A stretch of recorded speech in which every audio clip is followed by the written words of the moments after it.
Modern companies. Can't live with them, cannot live without them, and cannot make them work apparently. I don't even know what's going on anymore with some of these companies, but let me tell you. How are they so incompetent? Would be my question. It's actually absolutely baffling. Yeah, let's take a second here. Let's go back to Gordon Village. Is this too loud? Maybe a little bit too loud. That's probably okay. That's probably fine. That seems fine to me. Oh man, I'm dying. I feel really tired today. I keep sleeping less and less at night. This is not good. 24 hours in a day is not enough for me, okay? I've been saying this for decades. Well, not 2 decades, absolutely not, but for sure more than 10 years. That counts as decades in plural, right? 24 hours, not enough. I would need between 30 to 36, maybe. Strange. Strange biology, to say the least. Okay, what do we have here for today? Bring up the thing. I need to change the names of stuff. I'm gonna rename it right now. Okay. Much better. It's really way easier to find now. Okay, hold up. Am I blind? I could be blind. Yeah, there you go. Let's start with something that's just ridiculous here. I'll bring this up. What is this? What is with people trying to add me on Discord through Kick? What kind of strange shenanigan is this? I don't understand.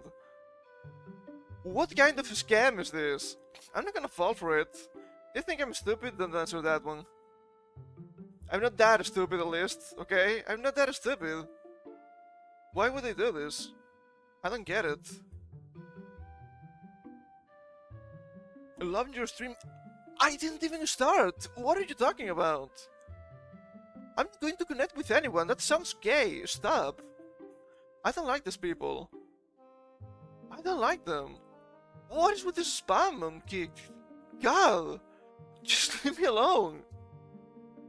Can't the guy just talk about the stuff sometimes? God damn, dude. Jeez.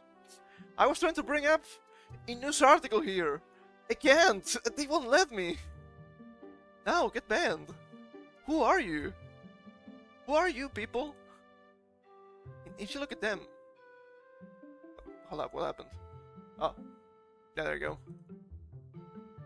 If you look at them, they're the most bot-created accounts you've ever seen in your life. How do people fall for this? How are people so stupid nowadays?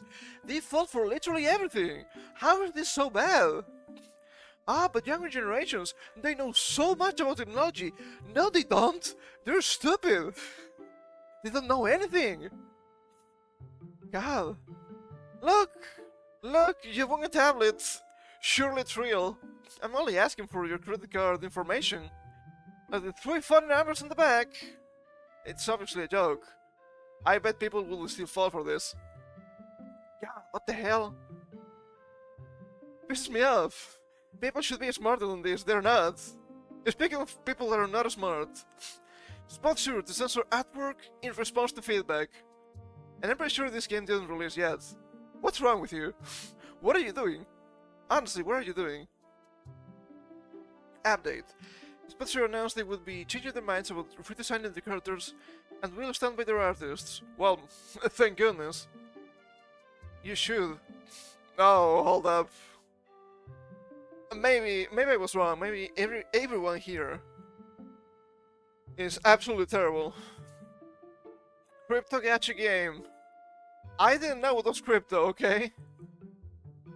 Sure announced changes to their game and social media presence in response to feedback. In a post on Twitter, the official account for Spotshare listed multiple changes in response to criticism, saying, "We hear you. Thank you for bringing your concerns to our attention regarding recent character designs. Your feedback has led us to realize that regardless of our intended lore and backstory, the visual presentation of our characters has missed the mark and made many of you uncomfortable, and that's not acceptable. I'm gonna bet it was one of the bajillion lollies they have. There's nothing wrong with having lollies, okay? If you don't like it, just don't interact with it. It's just that easy. As a result, we're taking immediate action. First, we'll be removing controversial characters from social channels. Under further notice. Controversial? This looks like the... just your average gacha game here, what do you mean? Might not be any of these characters to be fair, but still. It seems really in line with what you would expect. We will revamp and rework affected characters to maintain our artistic vision, while ensuring all characters are clearly and appropriately portrayed. Ah, here we go. Here we go, this is gonna be fantastic, I feel. For context, these characters are yokai, immortal mystical beings who have already existed across millennia and retain their youthful appearance. Guys, it's fine. She is 2000 years old, okay? In the story, to avoid alarming humans, the yokai have assigned themselves assumed ages, but we now realize that their true age and visual representation came out the wrong way and is unacceptable. We will rework this ASAP, as soon as possible. You better pick that phone up, because I called it. It's always the lol stuff. God, I hate people. I hate saying that, but can you blame me? We will always continue to listen to player feedback and react promptly and professionally. This is not reacting professionally, to be fair. This is scout-out to people that are not going to enjoy the game anyway, so what are you doing? The community is the lifeblood of our game and our biggest priority. I guess that makes sense at least. Our game's story involves supernatural beings with complex histories, but we recognize that this doesn't override the importance of responsible character design. Our goal is to create a game that everyone can enjoy comfortably. That's wrong. That everyone? No. You cannot appeal to everyone, that's never going to work. What are you doing? It keeps happening. Trying to appeal to literally everyone? No. You have to appeal to anyone that wants to enjoy the game. Which is not saying much, but I think it makes sense. Also, people are going to clown on you later. Perhaps not much later, maybe soon. Because this seems like a scam, crypto scam, what can you say? NFTs in my games? What year is this? 2023? More likely than you think. It's far from the first gacha game to run afoul of censors. They usually the calls for censorship come from digital storefronts, such as the Google Play Store. That is actually correct. It's just that they have more power, so they can actually enforce it. These guys are just spineless. In contrast to Spot Zero, Blue Archive regularly responds to fan feedback to remove censorship and erroneous translations. Yeah, from what I've seen, Blue Archive in the West is kind of ass. It's sad to say, but what did you expect? It's not the first and it won't be the last, sadly. Meanwhile, Leisure Lane has had to alter their artwork to comply with Google standards. Yeah. I remember that, we read that here a couple of weeks ago. Not good. Not good. And I was under the impression that Azure Lane was 18 plus. I think it's just teen rating, so I guess maybe Google has a little bit of actual reason to do that, even though I think it's wrong. Maybe they should change the age rating anyway. If you're going to censor, just don't do it. And God, we've been talking about this for 4 months, perhaps more than a year already. all of these age rating and stuff and whatnot is just a massive pain in the ass, man. So ridiculous. Because age ratings nowadays are not the same as 20 years ago, 30 years ago, or even 40 years ago. They have been changing, and they are being more and more restrictive, which is something I quite dislike, as you might expect. Guys, censorship is bad, okay? I know, hot take nowadays, apparently. This was a big talking point when they were about to release the Dragon Quest 3 remake. Yes, it's actually a remake, not a port or whatever. And sure, I get it, they want to appeal to a all ages kind of audience. But if they could appeal to that audience with their old designs, why can't they now? Well, I think I mentioned this several times before, but I don't remember how they changed. Maybe it was some laws, but it was the zero rating and stuff. I don't remember. I wasn't paying too much attention back then because I'm talking about 15 years ago. Okay? And you would see some anime that wasn't censored to start being censored in strange ways, especially violence and whatnot. And it is because of that. And it's not getting better, not for us at least. So there's that. I don't like them. I think artistic expression is really important, and I guess Japan agrees with me. In response to their initial statement, fans quickly called out the company for giving to disingenuous critics who are impossible to satisfy. Fact check true, this happens every single time. You cannot appeal to literally everyone, because people have different ideas of what should and shouldn't be in the game. So just make the games you want to make. Anyway, it's just a crypto scam, who cares? And today, inzwtuber posted the follow-up statement, claiming their initial post muddied the waters. Yeah, I guess so. I thought it showed everything here. Hold up.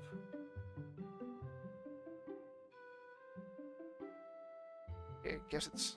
It was mobile, so I was a little bit scared here. Yes, but your community. We've heard your voices loud and clear. We want to address the concerns around our character design discussion, especially from our true fans and core community. Very important distinction. True fans and core community. And there's always gonna be more understanding no matter what. But you have to understand who are your actual customers at the very least. An initial statement about amending the art may have muddied the waters, so let us clarify. Okay.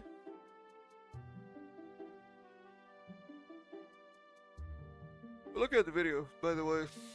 Is this like a Zone Zero kind of clown, maybe? It's Spot Zero, you cannot blame me for that comparison, okay?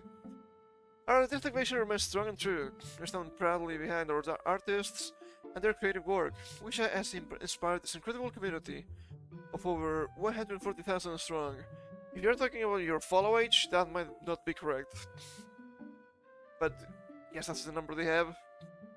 We listen to the needs of fans and players who truly appreciate the character designs done by our artists. If that's the case, why was your first impression or first reaction? First impression is a good move, but that doesn't make any sense here. What was your first reaction to count out to the mob? I get it, the mob, but come on, stop it. This is your first rodeo that it could be. That said, we cannot be completely blind to feedback, which will risk our ability to build a truly long-term studio that continues to make the games that you will love. Moving forward, we'll provide richer content such as lore snippets or era-specific details to affirm our characters' designs, ensuring their intent shines through without compromising the art you love. Usually the people that complain the most about that stuff never spend a single penny, so I don't know about that one. And sometimes they do. Do we remember the Genshin Impact boycott? Well, I mean, we're still gonna be playing. I'm still gonna be paying. Okay. The fuck are you boycotting then? And that's not a boycott. What are you doing? That's nothing. It's just saying a bunch of shit, not doing anything. Many such cases. So sad to say. Next step, subscribe to the forum where you can share your thoughts, suggestions, and feelings about the Spot Zero here. Additionally, join us next week for an Ask Me Anything session, where we'll dive into your responses from the forum and share some exciting development of the updates, maybe even a sneak peek. Recommend to listen to your input shapes this journey as much as ours does. Thank you for standing by us. Your passion fuels Spotshare, and together we'll keep building something extraordinary. The Spotshare team. We can't be blind to feedback. You got feedback here and you're ignoring it. Understand it's difficult to see in between the hundreds of positive blatant bot posts you have paid for. If you're smart, drag the entire apology and simply link into what you were doing. Yep, that makes sense. That would make sense. Also, bot complaints, more likely than you think. It's actually really easy. And they're gonna catch flack anyway, because it's just crypto stuff. So maybe that's why they're trying to appeal to most people, just so they can get more people into the crypto stuff. Am I too conspiracy theorist here? Maybe. Am I wrong though? I don't know. I think that makes sense at least. We're talking about Japan and their fights for freedom of expression. We've been talking about that since what, 2023 maybe? When they were starting their censoring stuff with, what was it? Pixiv? Was Pixiv the first one? Might have been. So let's talk about Japan. I had this a little bit later, but sure, we can get to here now. From AP News. Japan to hold funding for a UN Women's Rights panel over call to end male-only imperial succession. What's going on here? I have no idea. I've seen some people talk about this, and I don't even understand what's going on. So let's take a look. I think Japan is just fed up with their BS. This happened like, God, 3 weeks ago already. June 29th. Japan Wednesday said it will freeze voluntary funding for a United Nations Women's Rights panel to call for an end to the country's male-only imperial succession rule. What? That's so funny, but that's how it works. It goes to the oldest male. If you don't have an oldest male, it actually goes for the oldest female, right? Isn't that how monarchy works? It's been working like that for centuries. What do you mean? The initial step comes in response to a report published in October by the Committee on the Elimination of Discrimination Against Women, or CEDAW. Isn't that a Twitch streamer? Urging Japan to raise the male-only succession rule under the Imperial House law to allow a female emperor. What? Don't you have bigger problems to deal with? Pure nonsense. The 1947 law, which is actually quite recent, if you think about it, which largely preserves conservative pre-war family values, only allows a male to succeed to the throne and forces female royal members who marry commoners to lose their royal status. But isn't that common in monarchy? Didn't this literally happen? And not necessarily just female, right? Didn't this happen with one of the prince, what's he? British prince, right? That married the Canadian woman, and now the guy is not the royal member anymore, right? Am I wrong? I don't think I am. It was a guy, okay. I don't know. We wanted to read the law to be completely to understand completely what's going on here. But even if this is literally correct, and it's just female royal family members who marry commoners to lose the royal status, that is still normal for monarchy, I feel. I don't understand. Spang Monday from the CEDAW that it will be excluded from a list of recipients of the country's annual voluntary contributions. Prime Minister spokesperson Toshiro Kitamura said. The government saw the UN's Office of the High Commissioner for Human Rights, which manages CEDAW, not to use Japanese contributions for its activities. It should be possessed, right? Japan will also suspend a visit to... Hold up. Am I going crazy here? Japan will also suspend a visit to Japan by committee members planned by the end of March, Kitamura said. Okay, so I guess Japan not allowing the committee members to go to Japan, right? The first thing is a little bit strange, I feel. Japan's chief cabinet secretary Yoshimasa Hayashi in October called the report regrettable and inappropriate, and said Japan had requested the removal of the reference from the report. On Wednesday, Kitamura reiterated Japan's position that the qualifications for the imperial succession is not part of basic rights and that the male-only succession under the imperial house law does not violate the basic rights of women and that it's not subject to discrimination against women. I think they're actually right. It's not universal, it's just royal family. Yeah, excuse me. I'm allergic to BS, what can you say? It keeps happening. But yeah, and even if you disagree with that, the royal family always has special rules. So, trying to protect women at large just by changing this, it's not gonna do literally anything, okay? So, what's going on here? What a waste of time, honestly. Japan's ruling dwelling imperial family currently has only 16 members, including 4 men. The youngest male member of the imperial family, Prince Hisahito, and she's not Hirohito, okay, is currently their last heir apparent, raising a concern for the system. Still, the conservative government is looking for a way to keep the succession stable without relying on women, such as allowing the family to adopt new male members from former noble families that lost their status after World War II. This was really common, okay? How do you look at Europe's history, especially with monarchy? I think that's normal.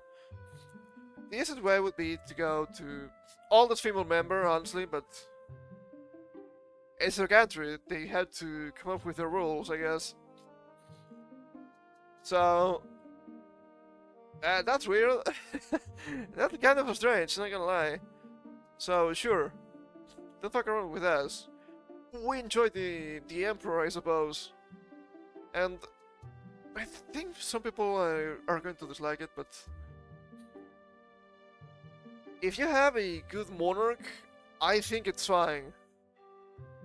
I'm not trying to be anti-democracy or anything, but I like it, right? When people are wondering, but what is better? A monarchy or democracy? Well, it depends on the people you have. It's gonna be ass if the people are bad.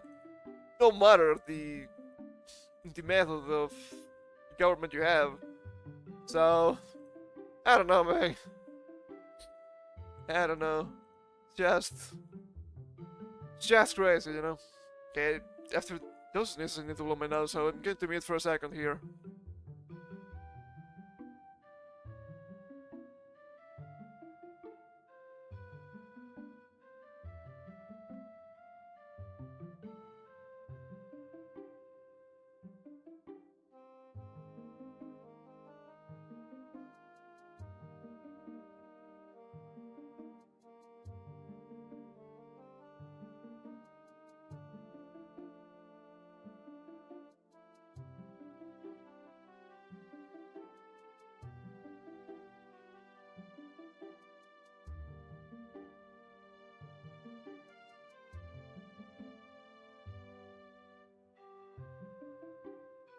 And we were talking about companies being stupid. I didn't forget, okay?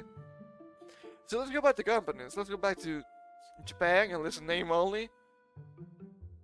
The sheer incompetence of some people. Square Enix kills Final Fantasy game's mobile version after being unable to completely fix a bug, stopping fans from accessing their additional paid content. You cannot make this shit up, honestly. So long, Final Fantasy Crystal Chronicles Remaster, iOS. I don't remember this game. If it's the first one, It was for the GameCube. It's been more than 20 years. What are you doing? What are you doing, Square Enix? Why are you so useless? How are you so incompetent?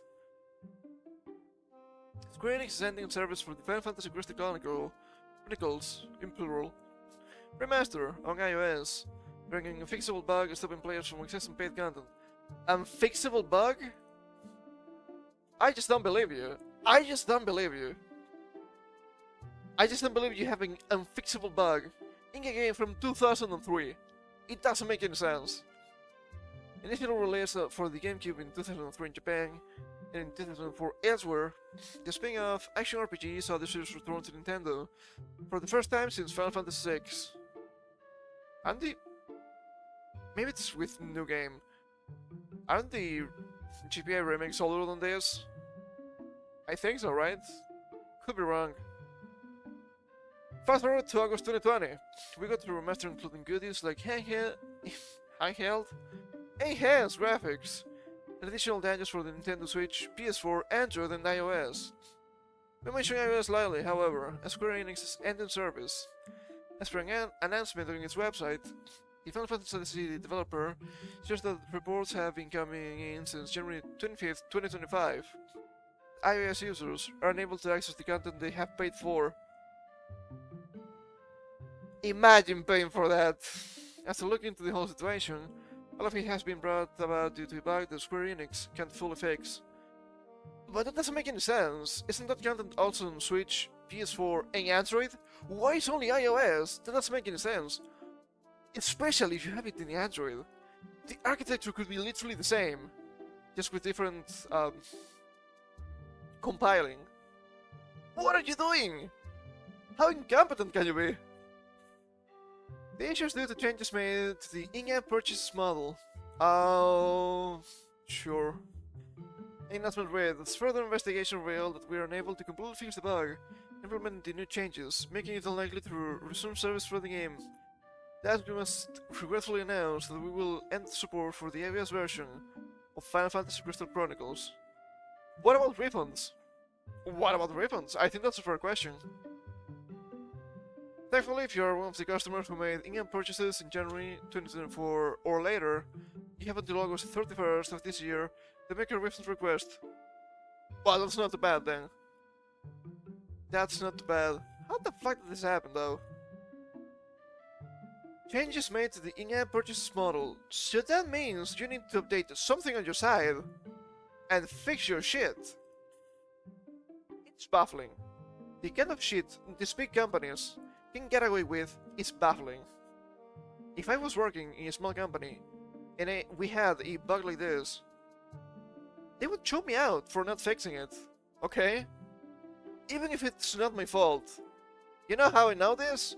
Because that happened to me before. I was like, dude, you cannot blame me. This was working before, it's not working now. It's not my fault, because they changed something. What are you talking about? They changed something and they failed to give us the updated version. How is this my fault? What are you doing? But obviously some people don't care, especially the higher ups. It can be challenging to work on the shit. But yeah, imagine, just imagine.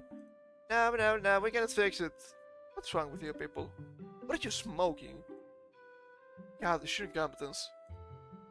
And maybe this is for the best. iOS, I'm pretty sure. I'm not sure enough. I'm just pretty sure. I'm just pretty, okay guys? I'm just pretty. That you might be able to just emulate the GameCube version on phone anyway.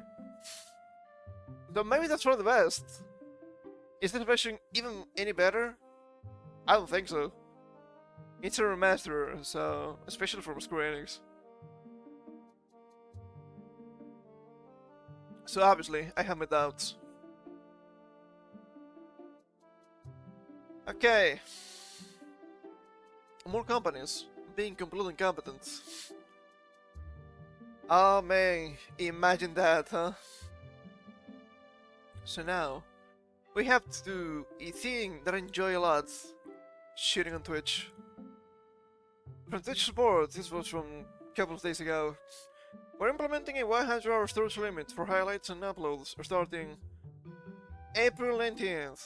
This won't apply to past broadcasts, VODs, or clips. Less than 0.5% of streamers exceed 100 hours, and this content counts for less than 0.1% of hours watched. Users will be notified. It's really funny. Also, if you're exceeding this threshold, you cannot create more highlights anymore.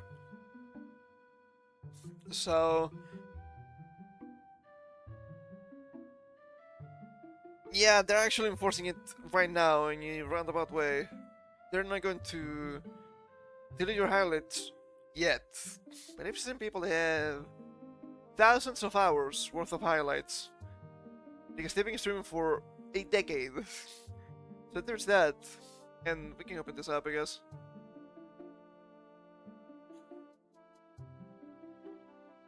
Also, I'm pretty sure they're changing stuff in the back end. Okay, so we have here the new limit will go into effect April 19th, 2025. Okay, hold up. Over the limit, download or export highlights and uploads you want to save before deleting them from Twitch for April 19th. This can be really easily done if you go to your Twitch dashboard, producer. You see the highlights, just click the three dots. Export to YouTube. It's not the best, I understand, because if you were having some funky music in the background, you're gonna get bunked probably by YouTube, which is not good. I get it, but I guess it's an easy fix. This limit does not apply to storage of past broadcasts or clips, which is cool.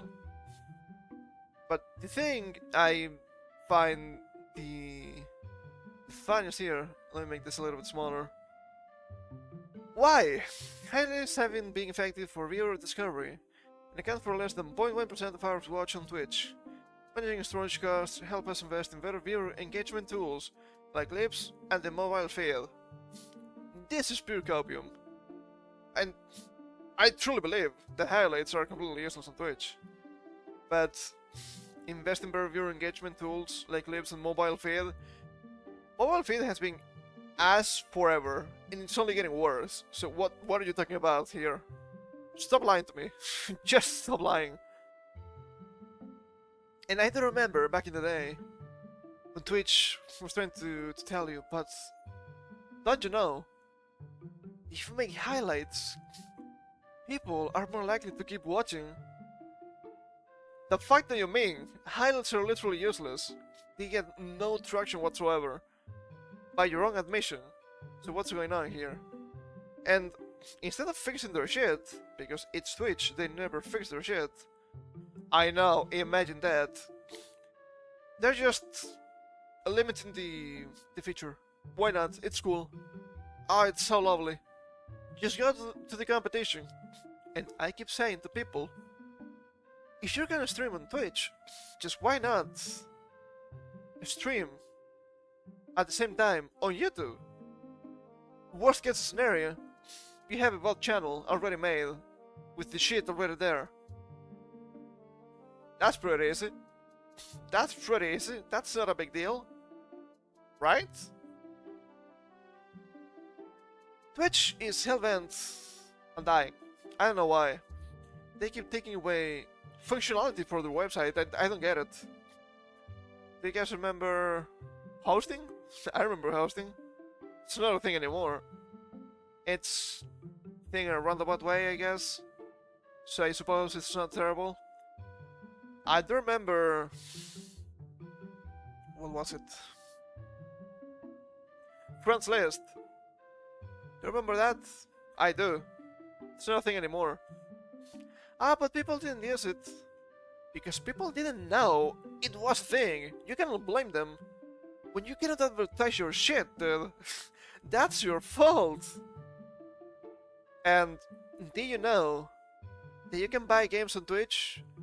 Or something like that? I'm not quite sure how it works. Yeah, apparently that's the thing. Which leads me to the next article. Why Goliaths like Amazon lose to Steam? Well, it's really clear they know nothing about what they were trying to do. We never validated our current assumptions before investing heavily in solutions. Once in a while, a large company comes up with a new way to disrupt the Steam's dominance in the PC game distribution. Most rival stores and solutions tend to fade into oblivion, while Valve's platform only gets bigger and better. But why? Because Steam good. Steam doesn't fuck you over most of the time. They have some strange stuff. We've seen that too with... I remember the name. Tokyo Glampool. And doesn't make any sense because they have way more explicit games in there, so... That was a little bit strange, but they had a lot of trouble in general with that game, not just Steam. Apparently the GOG release also kind of censored, so not good. Not good. Last week, former Amazon executive Ethan Evans took to LinkedIn to recall the company's attempts to disrupt the game platform Steam. Thanks, Game Discover Co. Here are the key takeaways from his post. Evans worked at Amazon for more than 15 years and served as VP of Prime Gaming between May 2019 and September 2020, highlighted three waves of the company's expansion to game distribution. In 2008, Amazon acquired developer Reflexive Entertainment, which also sold casual games through its own small store. The idea was to scale the distribution network using Amazon's resources, but it went nowhere. Yeah, I know. How about the advertisements? I don't think that was a thing. In 2017, Amazon launched the Twitch Game Store. A Twitch Game Store? It was actually Twitch, I was not wrong. They distribute titles for PC using the power and user base of its live streaming services. The company's wrong assumption was that gamers would naturally buy from us because they were already using Twitch. How stupid can you be? No one knows about this. How are you going to buy from a store that you don't know? What's wrong with you? You're having a fucking banner on Twitch. What are you doing? How incompetent can you be? It's absolutely baffling, dude. What the hell? It makes me mad. How is Amazon so incompetent? Fucking monopolies, dude. People only know about Twitch Prime and Amazon Prime because you can get free games. That's it. 2020, Amazon soft-launched cloud gaming platform Luna to challenge Steam in a different area. Google made a similar attempt with its trail service Stadia, with everyone saying that the whole time Steam dominated despite being a relatively small company compared to Amazon and Google. What the fuck is Amazon Luna? Where's the advertisement? What are you doing? Jesus Christ, it's pure insanity. According to Evans, Amazon underestimated what made customers use Valve's platform. A store, a social network, a library. In the trophy case, all in one, and it worked well. One of the biggest mistakes was the company tried to build products without validating its assumptions and studying how the new services would be better than Steam. They're not. They're clearly not. People like Steam because it works, and it's really sad to consider that maybe when Gaben dies, Steam is also going to die. Just because you're big enough to build something doesn't mean people will use it, Evans concluded.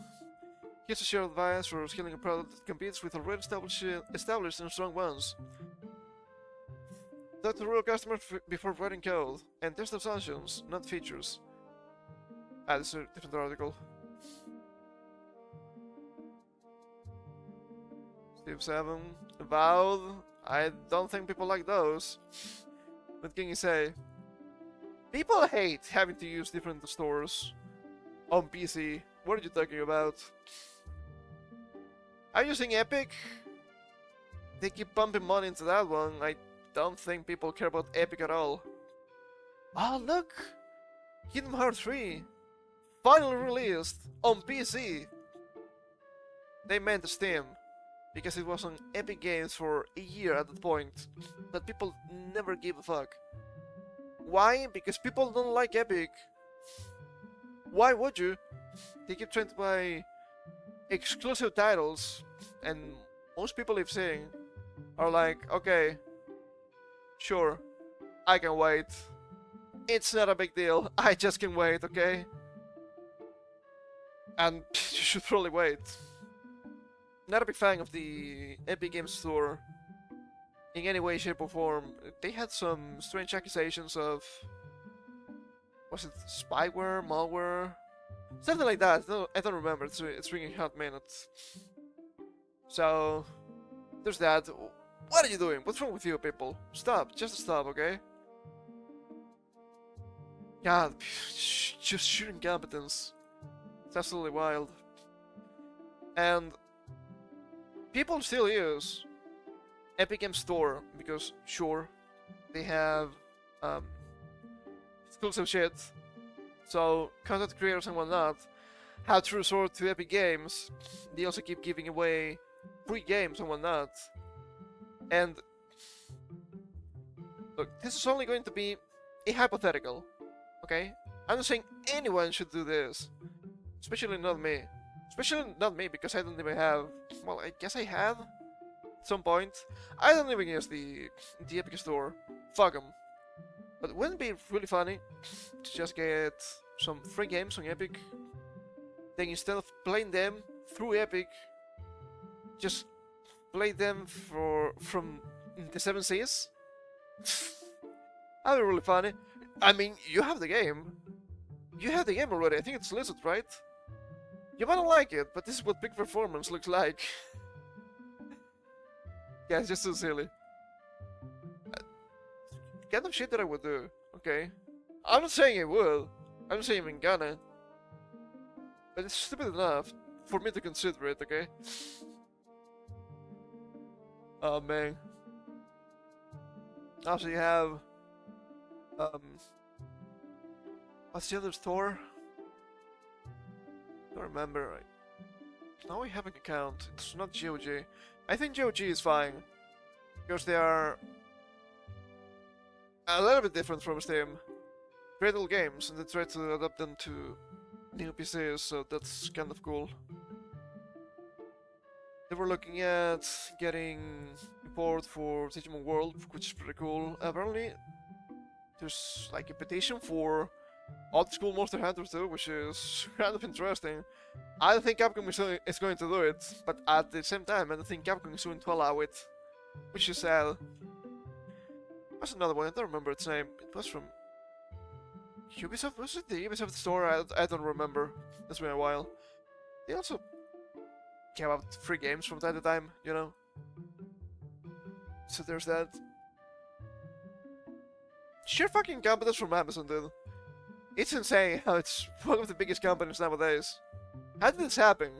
How is this allowed? God. And once again, Steam doesn't really fuck you over, most of the time at least. There's some weird stuff, once again, took examples, an example, but shit works, okay? Shit works, they don't fuck you over, they have sales constantly and whatnot. So, big ups. Game, please, never die. Because when he dies, Steam is going under. Yeah, that's kind of scary to think about, honestly. And speaking of Ubisoft, let's move on to the next article. Oh man, and I guess some people will find this to be a little bit nitpicky, sure. It's a little bit nitpicky, but at the same time, they have earned it, okay? After learning that Assassin's Creed Shadows allows players to trash real-world Japanese Shinto shrine, current creators about to take appropriate action against Ubisoft. And first of all, I don't know too much about Assassin's Creed, okay? And I've seen people saying, okay, but in other games, you could do that anyway. Not Shinto shrines, obviously, but other religious buildings.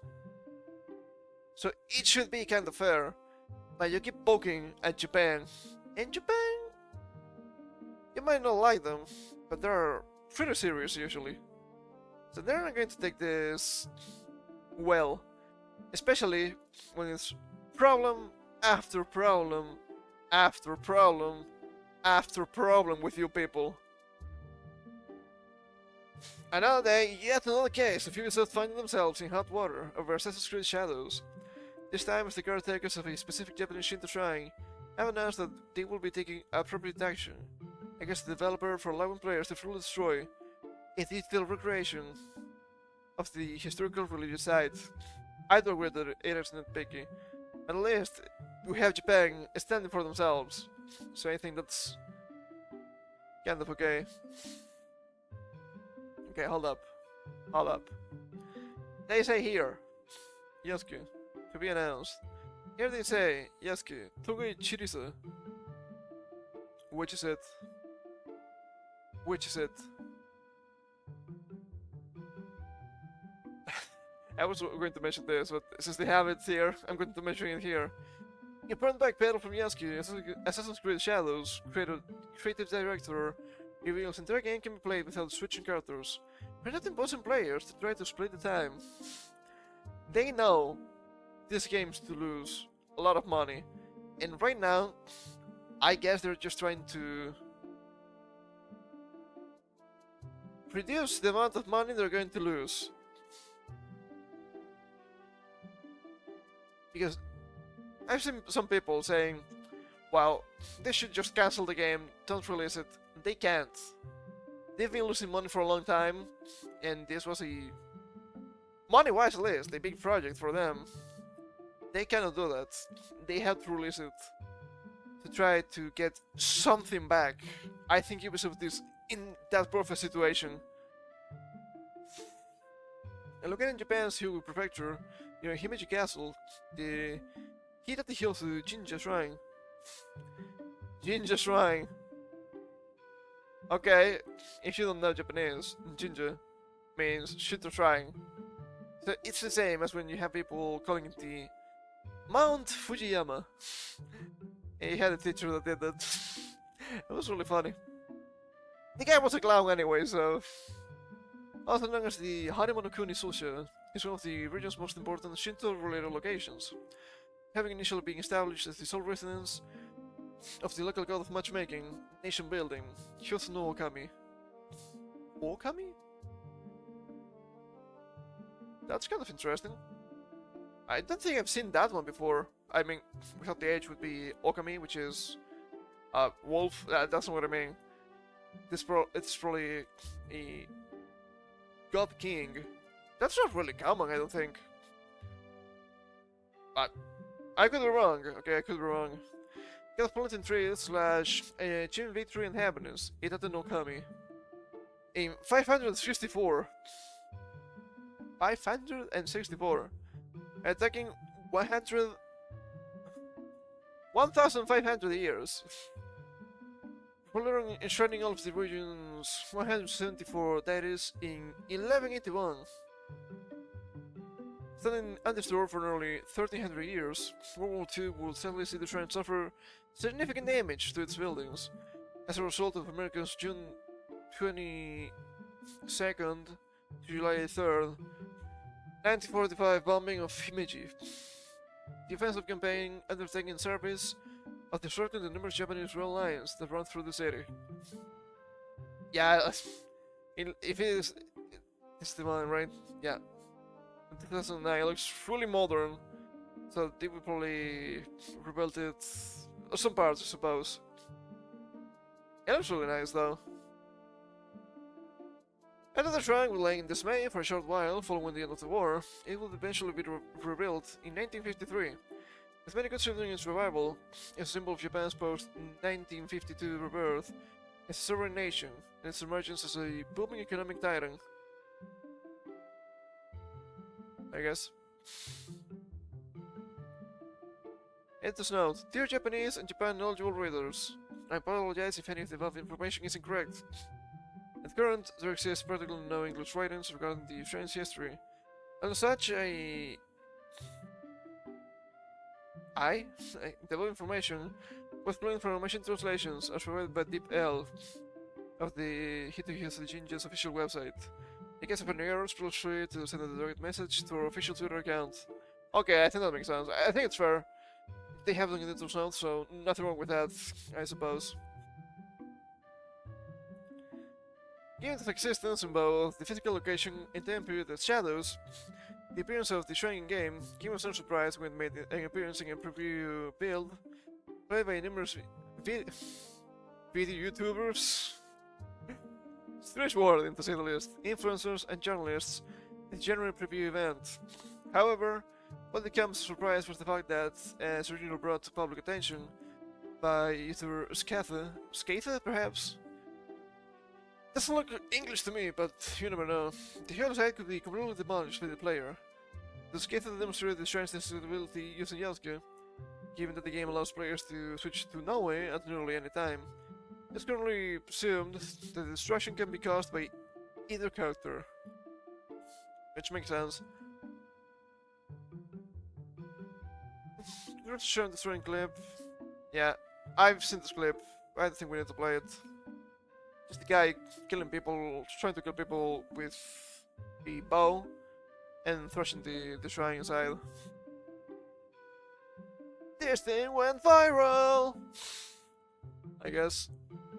Notably, the systems of player freedom gives a particular shock to the shrine's information caretakers, whose response to being asked about the situation by Japanese news outlet Sankei Shimbun declared, "We will take appropriate action."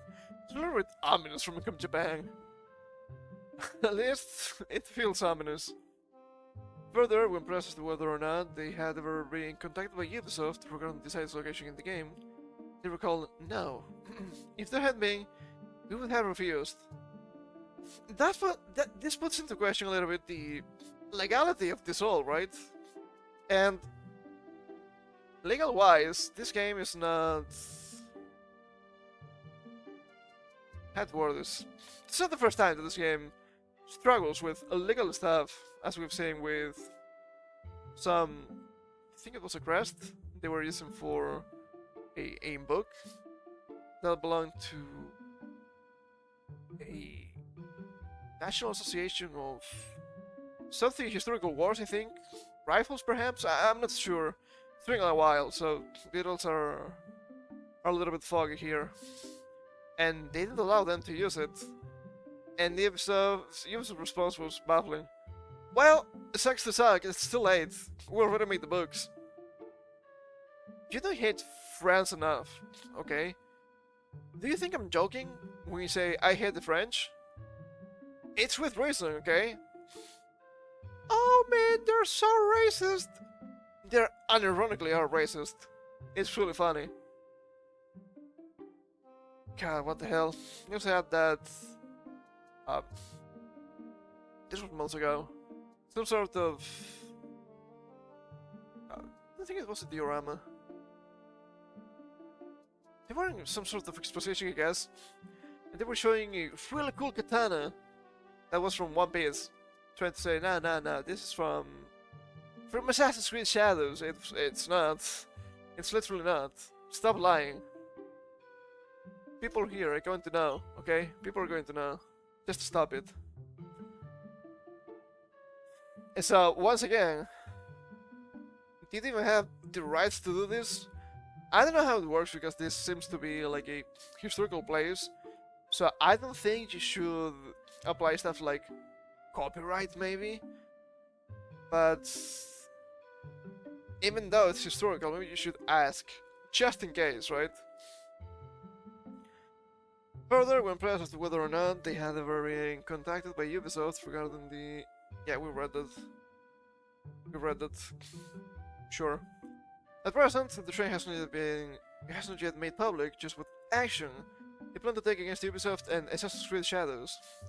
However, when asked by Sankei Shimbun if they might be seeking the site's removal from the game, a representative from Jinja Honcho, otherwise known as the Association of Shinto Shrines, the religious organization currently responsible for overseeing the administration of the 80,000 such locations from throughout Japan, denied that such plans were currently on the table. I think it's too late for that.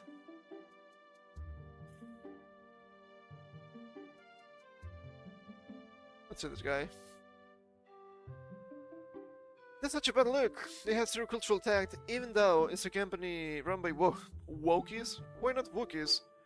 They all seem like a lot of progressives in the left that wanton destruction of historical and spiritual places means nothing to them. Cultural vandalization isn't trendy or cool to many other cultures, and so religious and incredibly off-putting. We've heard Japan, at least younger people, they don't have a high concept of religion. For them it's just culture, which is really funny, because that was the case in the West until not that long ago.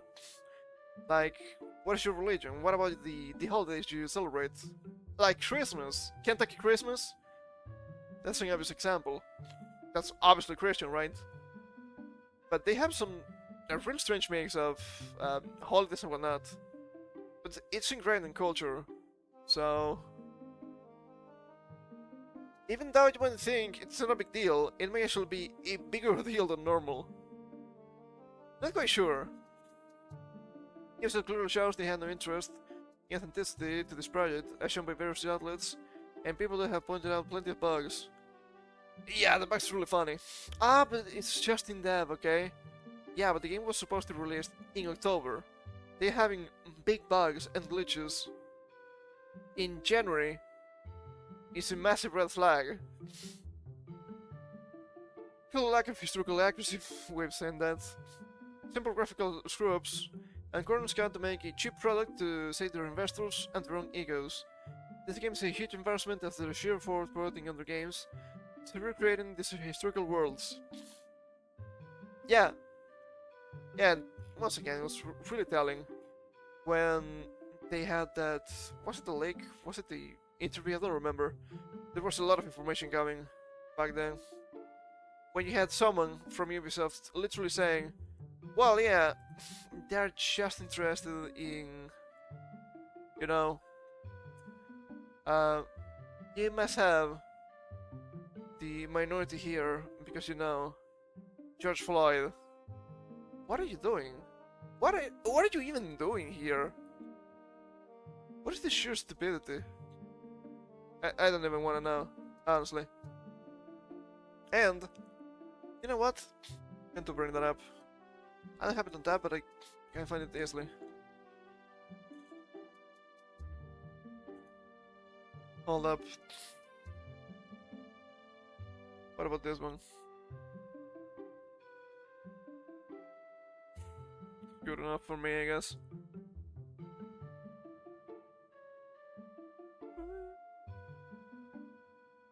Moving some stuff around.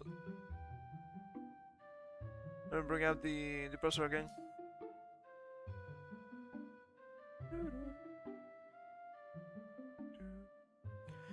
And so, people are finding this game to be a massive disaster, so why not make something actually good? Is it gonna be actually good? I have no idea. But it's promising. Yes, they're blatantly mocked by Assassin's Creed Shadows part of the game, Yaski Simulator. Assassin's Creed Shadows has received its own part of the game. That's a clear jab at the Ubisoft, as it will be launching alongside Shadows on March 20th. From March 20th, this game actually sells more. It's gonna be a beautiful disaster, I can only wait. I hope it's not too expensive. I wouldn't mind playing this. But you have to be real, it has to be affordable. Secret Shadows has already received its own part of the game. You literally said the same thing twice. What are you doing? Into the thing, Yaski Simulator. A clear part of the title of the upcoming Assassin's Creed Shadows, where players will assume the role of Yaski, the African samurai in the year 1579, who has traveled to Japan alongside the Jesuit missionary.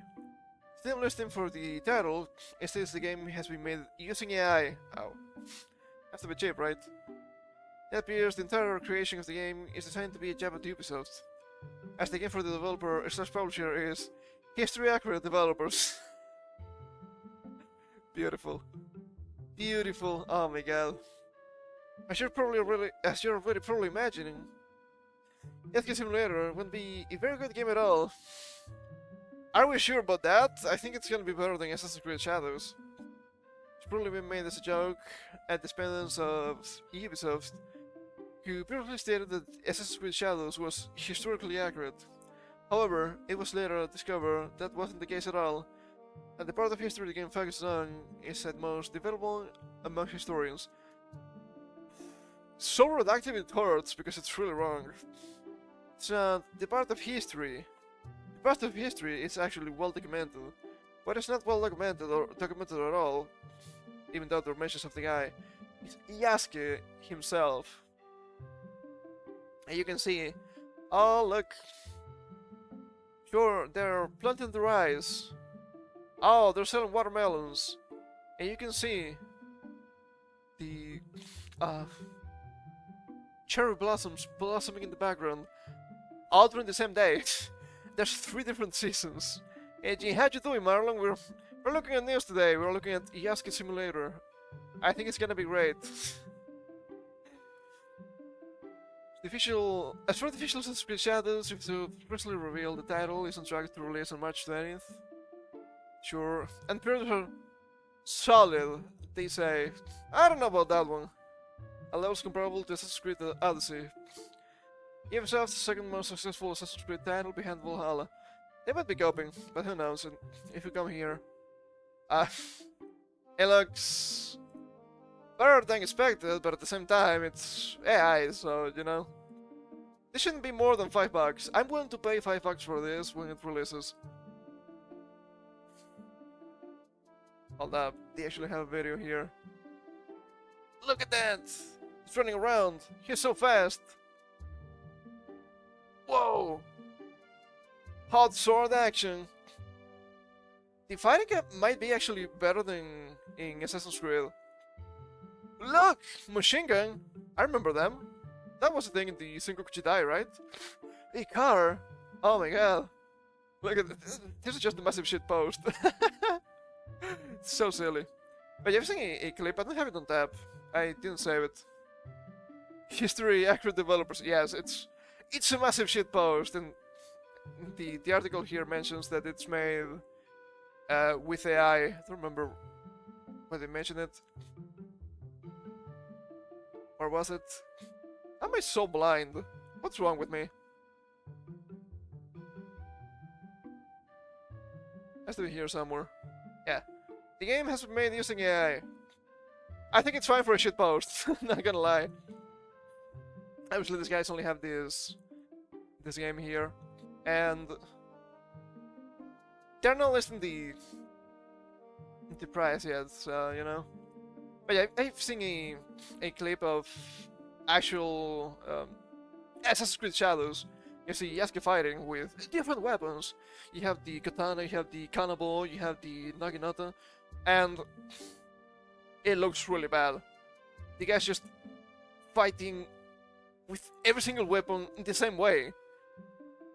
Dude, you see the guy hitting with the naginata, and it's not actually hitting with the blade part, with the pointy part.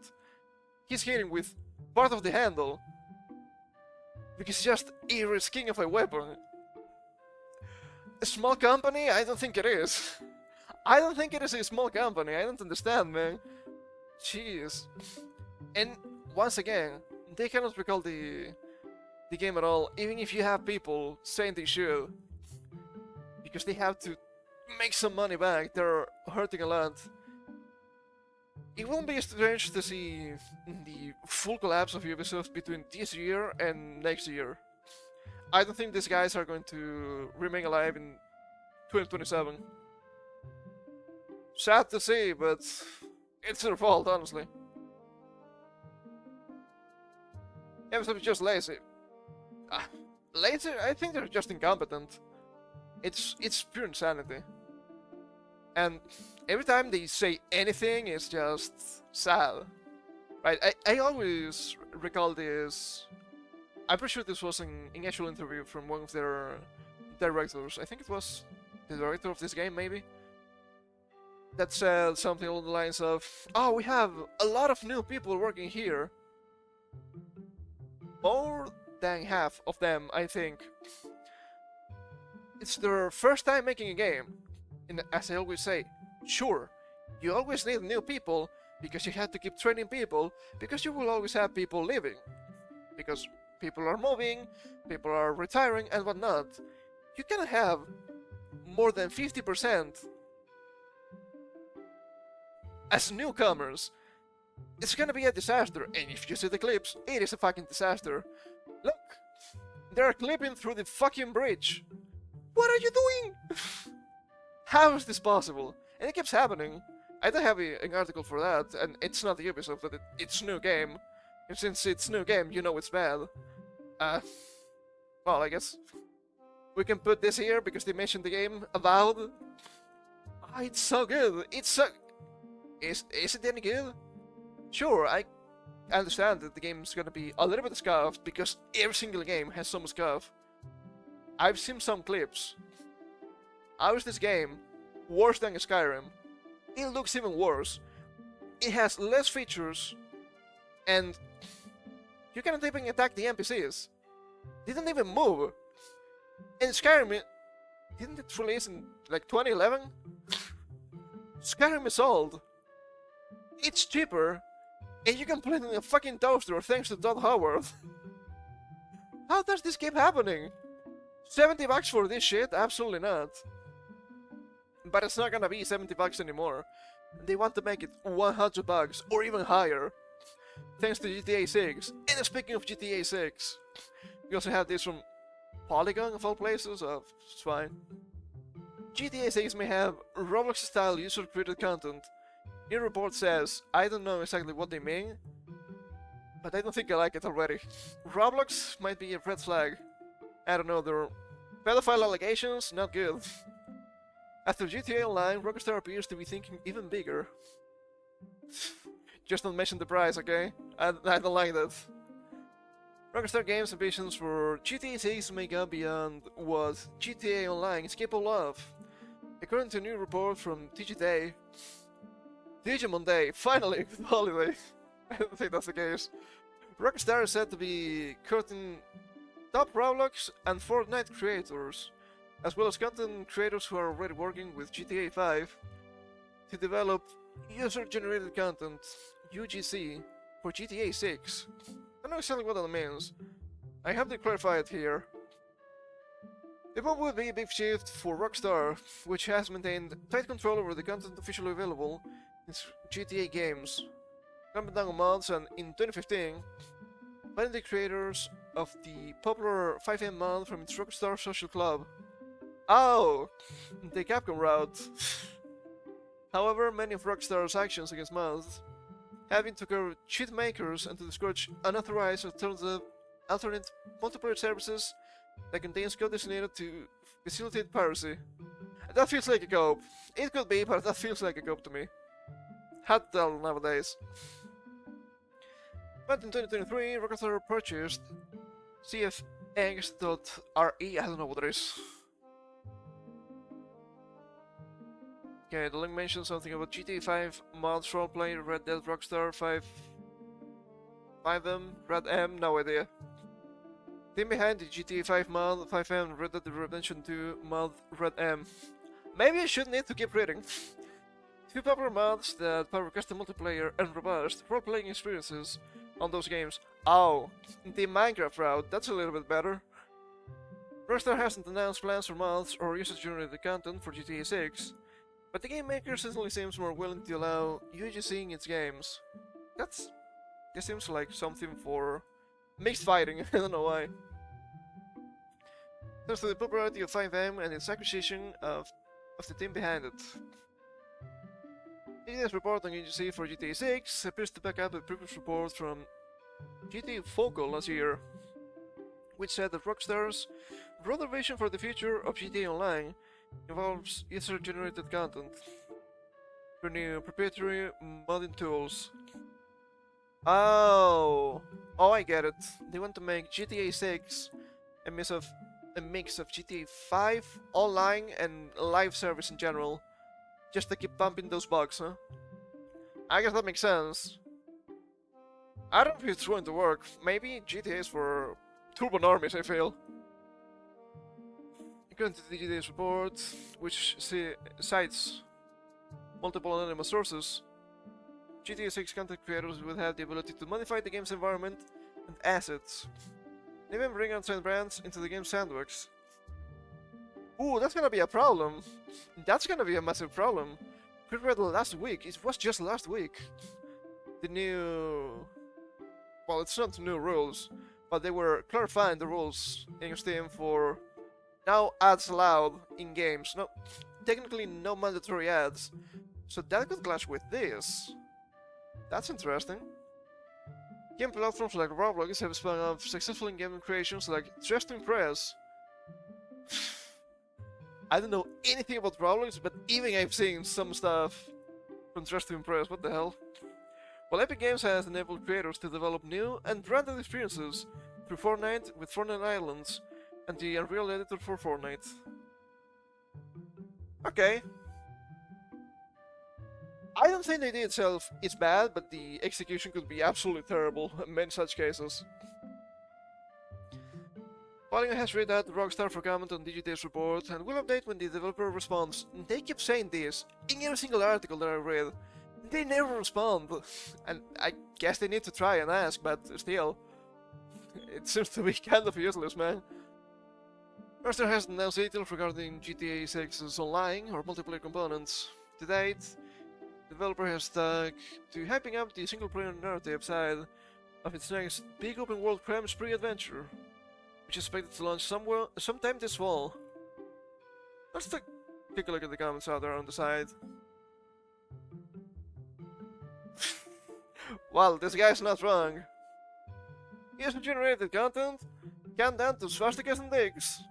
And you have a guy properly named IC Winner, swastika dicks, and then you can call it a parody. This game isn't coming out in 2025. This game is never coming out. I think it's gonna come out. I don't know if it's gonna be good, but it's gonna come out, right? Okay. I don't think it's necessarily terrible or anything, but at the same time,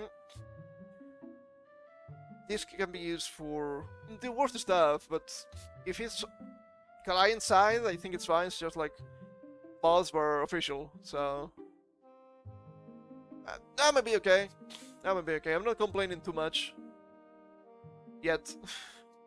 Not about this. I think GTA could have other red flags that we've seen a little bit too much already. I'm not saying the game's gonna be bad, but the game can be bad. That's the problem here. So we'll see. I think the success or not of GTA 6 is gonna be pivotal going forward for gaming in general. It's gonna be interesting. More stuff from companies. What a lot of bullshit. And I don't think this is looking good. I've seen some people tumoring about this, but Bloomberg reports Niantic in talks to sell video game business to Saudi-owned Scopely Inc. Selling stuff to the Saudis is usually a good idea, right guys? I don't know about that one. Well, it's potentially concerning news for Pokemon Go fans. Bloomberg is reporting that Niantic is close to the deal. It will sell off its video games business to the Saudi Arabia-owned Scopely Inc. I don't know anything about these guys, but from what I've seen, people don't like them. The article, which has also been reshared on Yahoo News, reports that allegedly the deal is expected to be confirmed and announced in the next few weeks, with a figure of around 3.5 billion USD as the expected price.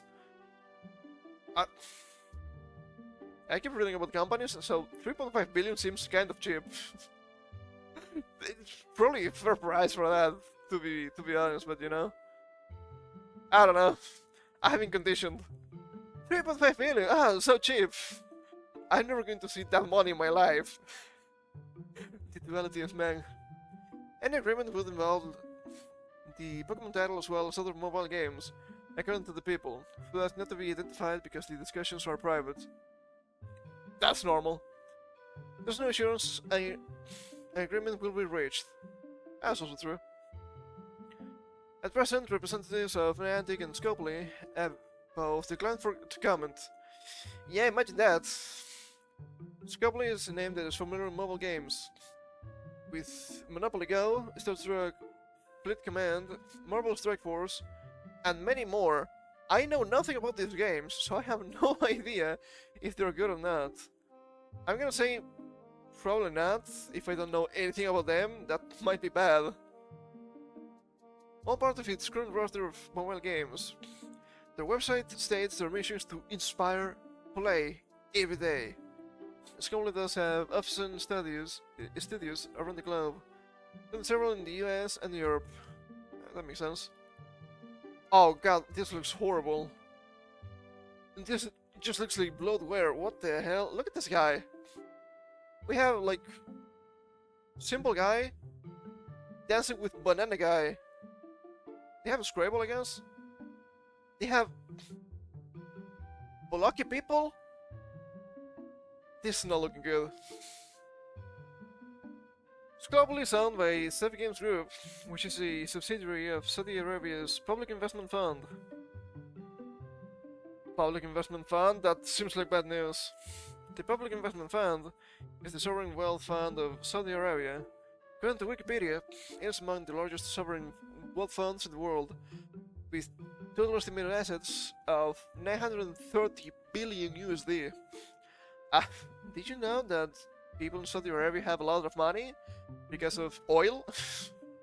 Yeah, that's the case. God, their buildings are wild. It was created in 1971 for the purpose of investing funds on behalf of the government of Saudi Arabia. Since 2014, it has been allowed to invest in businesses and companies from outside the Kingdom of Saudi Arabia. It has invested in various companies including Uber and Tesla. Oh, Tesla's compromised! I mean, it's investing. Huge investment companies are literally in every public company you can find. Oh, but BlackRock, but Vanguard. Yeah, they're literally everywhere. If you want to criticize a company, you can always, if it's public, right?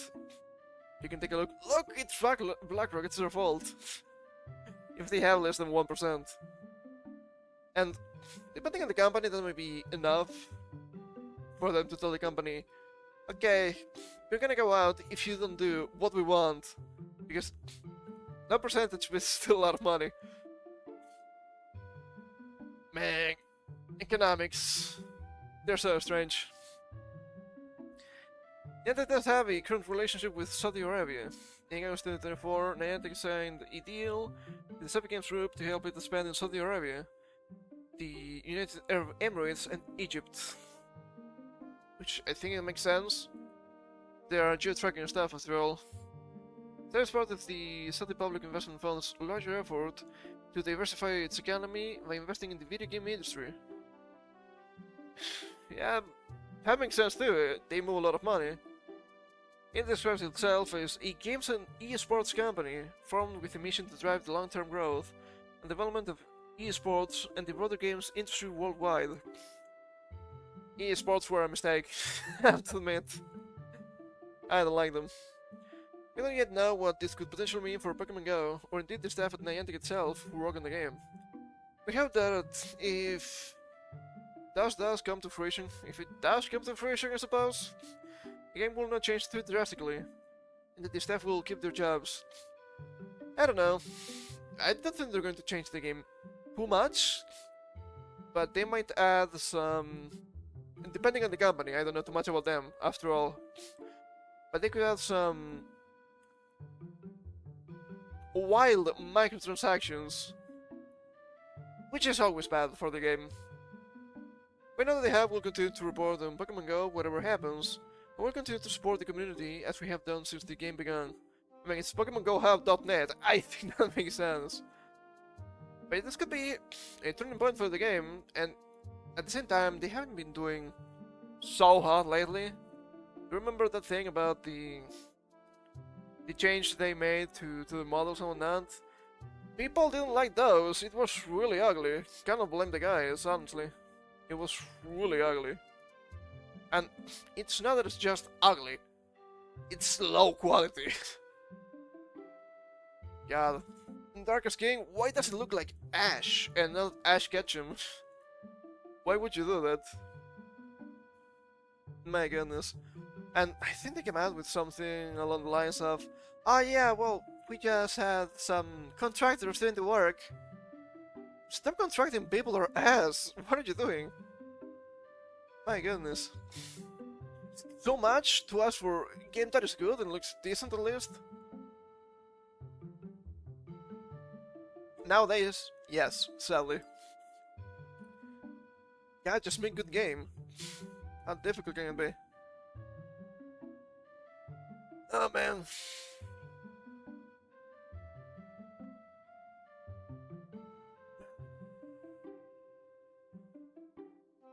Oh, that was a big stretch. And you know what? Speaking of all games, I found this the other day, and I think it's kind of cool. I might need to use this at some point, actually. Shader Glass is a free program that adds retro shaders to your desktop. That's kind of cool. Shader Glass is a free and open source program designed to allow users to add filters and shaders to capture the retro CRT feel on their modern PCs. Look at this, man. It takes me back. Retro games were designed on CRTs and with CRTs in mind. Plumbing in point of discourse among fans, how to best enjoy old school games. Just regular emulation, I think it's fine. If you want to go beyond that, I think it's rare. There's dozens, if not hundreds, of examples online of pixel art that looks more than just a little off, without the scale and compression that comes with the low-res CRT monitors. Remasters of retro games will often try and implement their own CRT-style filters, and sometimes fall short or worse, it compromises the game's performance. How does that happen? I have no idea. But it happens. Whoa! Takes me back, man. Holy shit, dude. It's beautiful. Free and open source, you love to see it. Maximus. Features a place, shader, effects on top of any window on the desktop in real time. Ah, that might be difficult to use for a stream, I'm afraid. I need to tinker with this at some point. And I know some emulators have those options already, right? Includes 100 plus shaders from RetroArch library covering. Oh, RetroArch, that makes sense. I had yet to use RetroArch. Shader is actually pretty good. 0T monitor simulation, image upscaling, TV/VHS simulation, softening, denoising, blur, and sharpen. Sharpen? Is this Porygon? Works with most emulators and retro platforms. In Windows/borderless modes, including DOSBox, FS, UAE, Altera, Scum VM, what a name, AGS, and many more. You can use it on top of YouTube or Twitch, and with some option tuning necessary to clean up video scaling. Works with OBS, in-game capture mode. Works with OBS. Let's take a look at this. I have this article saved, so I can always go back. You can get Shader's Glass for yourself here in itch.io and GitHub. That's pretty cool, man. That's pretty cool. Actually, all this cool. You'll have to see it. I don't think I'm going to set this up before the next kind of retro day we're gonna have. But seems like an interesting idea nonetheless. I think it's pretty cool.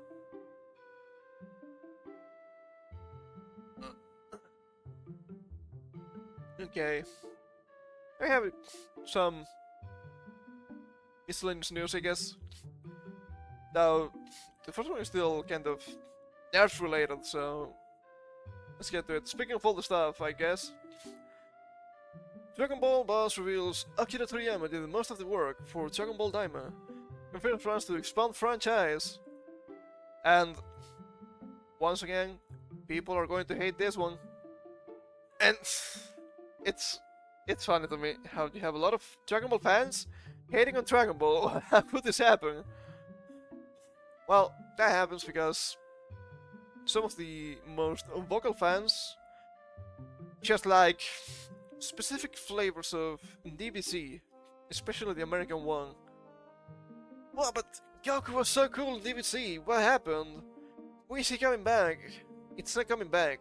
because that guy was never real. It's just Walmart Superman. God, I hated that so much. With the conclusion of Dragon Ball Daima fast approaching, the next episode is the last one. Current franchise head Akio Iyoku has not revealed the true extent of late series creator Akira Toriyama's involvement in its production, but also confirmed that Goku's latest adventure will be far from his last. I love to read that, but at the same time, I fear to read that because Toriyama's not around anymore, sadly. Is Toyotaro enough for Dragon Ball? I have no idea. We have to wait and see. It's better than nothing, I suppose, but president of Capsule Corporation Tokyo, I didn't know they had one of those. A holding company established prior to Toriyama's passing, meant to oversee production of Dragon Ball's non-manga media productions. Yoko opened up the current state of the franchise during a recent Daima-centric interview given to the online Japanese news publication Mountain Web. Speaking to the series' production history, Yoko revealed that not only did development on Daima begin, but work was still being done on the Dragon Ball superhero theatrical film. What a stupid name! Dragon Ball Superhero. Say super again. I dare you. But also that he was originally meant to have his usual minimal amount of involvement in the anime series production, only choosing to jump on board as they read its initial draft. That's how they did Super, as far as I know. That's why the anime and the manga have the same stories, but they're actually quite different. Of any Dragon Ball anime, he has been the most involved with Daima the most. Yeah, that makes sense. Back in the day, Z was working really hard in the manga, so there's that. So the Capsule Corp boss, I was thinking of having him take a look at it, rather than having him make a full-length version, so as not to burden on him. However, Mr. Toriyama became more and more enthusiastic about the idea, and in the end, I asked him to create most of its story. I like Daima, I think it's fine, and some people are going to hate on it because I don't want to go too much into spoilers just in case, let me mark this. But look at this! Super Saiyan 3 Vegeta? Why only here? Well, he used it at least, right? And people dislike the design. I think it actually fits way better than the things we've seen in Dragon Ball Heroes, for example. I think it makes sense with Vegeta's hair.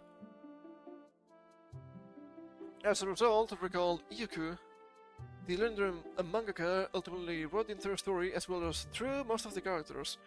It shows. It truly shows. For example, he drew everything from the characters in the bar, as in the series' self-titled third episode, Daima, the monsters that appear in various parts of the Demon Realm, the plains, and other mecha. He explained, if you've seen Sandland, some of its stuff is really similar to this. It's almost fun. I was more surprised by Warp Sama's design. I was like, are you serious? Only he could have come up with the idea of a goldfish-like mecha that could travel to other universes. Yep, that's Toriyama for you. And then there's the world view. He continued. There are 3 different worlds in the Wet Demon world. The first one, the second one, and he thought about the shape and origin of each one. There are almost fewer parts that he didn't do. From there, Iyoku was pressed on his feelings regarding the greatness of Toriyama and his work, to which he affirmed the easiest way to understand it is through his drawings. This fucking smile. I think everyone can see that they're unique, he explained. From my experience working with him, I feel like his world is amazing. It's very difficult to create an original world. You have to ask yourself, what is this world like? What kind of characters will appear? It is amazing. In addition, he had the spirit of service, which always surprised me. Spirit of service? I don't really know what I mean by that. But yeah, world building is not that easy. It is enjoyable if you're into that, though. Take a lot of time to work on it since we first talked about it 6 years ago, he concluded. I tend to assure fans of him and his team's dedication to honoring Toriyama's creative intent. We didn't decide on a broadcast date from the beginning, and we didn't think about when and how we would do it. There were so many elements that I had to rearrange, expand, and rework them over and over again to make it right. So I guess the production for quote-unquote Super Tube was even worse than what we expected. So that's... It looks really nice. Looks way better than GT, I feel. I'm not a big fan of GT designs. It has weird shading, I feel. It might be just me. Also, he doesn't have his key tucked in. What a hillbilly! The time may be coming to a lovely explosive ending in a little over a week and a half. It's less than a week today, to be fair. You can inform Mountain Web that whatever fate may befall Earth's defenders at the finish line, it would not mark the end of their stories. I see and the team at the Capsule Corp are very hard at work in producing even more pieces of Dragon Ball media. I cannot blame them. It's a really big franchise and makes money. Are we gonna have Attack of the Saiyans 2? Electric Boogaloo? If only. It's never gonna happen, sadly. It was a really good game. I enjoyed it a lot.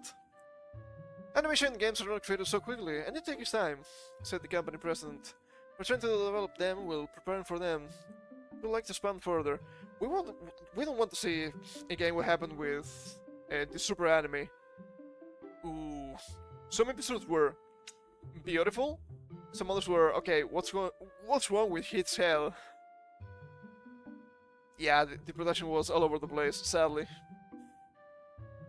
But after they finished Super, I think they fixed that. They did some sort of rearranging in the studios and whatnot, so that's cool. While fans might find it curious that Iyoku made no specific mention of the Dragon Ball Super manga's future, this is likely due to the fact that its production rights are currently in dispute between Capsule Corp and series publisher Shueisha, thus leaving it entirely unknown as to who will oversee it going forward. Yeah, that's something we didn't want to see after Toriyama's passing. Fight for the rights, but that can happen. I'm pretty sure the manga's coming back soon. This month, maybe? It might be a little bit too soon. But it's coming back soon. I think there are some drafts and whatnot, so that's fine. The current Dragon Ball anime is set to bring its Demon Realm outing to a close when its final episode airs on February 28th.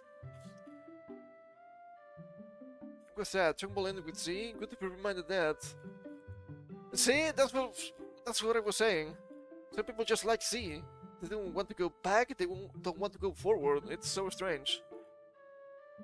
And you have this weird obsession with Dragon Ball fans, at least in the West, about stuff being canon or not.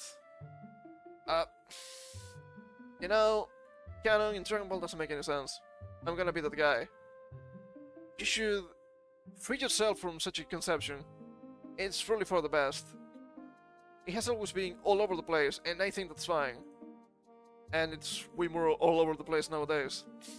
Because even the anime doesn't have anything to do with the manga when you think about it. You have, like, Garlic Jr., that was not a thing in the manga. And you have some stuff that kind of break the continuity of the manga if you try to apply that logic. Because for some reason, in the anime, by the anime's logic, Kid Buu is actually the strongest version of Majin Buu, which is not true in the manga. It's only in the anime. What they say is that Kid Buu is the most dangerous because it's pure evil. So it's gonna go around just destroying everything. The strongest would be obviously Gohan absorbed Majin Buu, obviously. You have, for example, right, Super Saiyan 3 Goku fighting 2 tanks of all people. I think he was doing better than Ultimate Gohan, which shouldn't be the case. Ultimate Gohan was much more powerful than Goku at that point. And there are more examples than that. And just giving a couple. Yeah. I don't want to buy your fucking viewers. Stop it. What's the point? It doesn't make any sense. Historic overstatement? It's not an overstatement when you say, get killed. I hate bots here. But then you also have Kai. Kai doesn't have to do with Z. It's kind of its own thing too. Some stuff is closer to the manga, some stuff is closer to see the anime. It's a little bit weird. You have the movies, which most of them don't make any sense at all, but they're still cool, it's fine. You have GT, which is a continuation of Z, the anime, I think, and it also has some weird stuff. I'm pretty sure during the Super 17 arc, when they had to fight all their enemies from hell, I'm pretty sure I'm mixing stuff, but I want to say that Cooler is there, and did you know that Cooler is a movie only? Yeah, it might have not been Cooler, but I think it was another movie villain. So there's that. Also, GT makes some egregious mistakes, in my opinion. You also have the expanded universe, quote unquote, with online Xenoverse and Dragon Ball Heroes, which is its own thing too. You also have Super Continuity, which is funny because Super Continuity is actually two different continuities. And there's even three. You have Super the manga, you have Super the anime, which are different, and you also have Battle of Gods and Resurrection F, the movies, which are supposed to be continuations of the original manga. And people come here talking about canon and whatnot. I don't care, okay? I don't care. Goku can go Super Saiyan 4 in Daima. Don't ask, it just happens. It's weird, I get it. You don't need to like it. But if you don't like it, just forsake that continuation, that continuity, whatever. That's fine. People should do that. But they don't. They keep shitting bad. Oh my god, it's so bad, it's so bad. I don't like Super Saiyan 4. I don't even know if that's Super Saiyan 4 or not anymore. Sure, the science pretty close, but still. People make me mad sometimes, okay? Fuck. I just want good games. I do enjoy the anime, okay? I am enjoying Daima a lot, actually. And good games from the past are not coming back. Sad. Okay, we have now for real a couple of real strange miscellaneous articles. I don't even know what's going on anymore. I don't think I talked about this before, but I've seen some stuff on Twitter and whatnot. It's pure stupidity. So I have to read it because it's just pure stupidity. So we have to talk about Elon Musk of all people. Ashley Sinclair hits Elon Musk with paternity suit, seeks sole custody of 5-month-old son, her dogs. Okay, let's read a little bit of the first part, because before I start talking about this, conservative influencer Ashley Sinclair is seeking to legally declare Elon Musk is the father of her child and get sole custody of her 5-month-old son. According to a pair of petitions she filed in Manhattan Supreme Court Friday. Sinclair, 26, brought a legal action against the billionaire tech tycoon a week after her bombshell public claims that she gave birth to Musk's 13th child from Dragon Ball? Not quite. In a paternity petition, which seeks to officially recognize the SpaceX and Tesla boss as the father of her baby, Sinclair claims she and Musk conceived the child during a January 2024 trip to St. Barth's. Okay. I know this might sound a little bit rough, but I have to say it. Woman, how stupid can you be?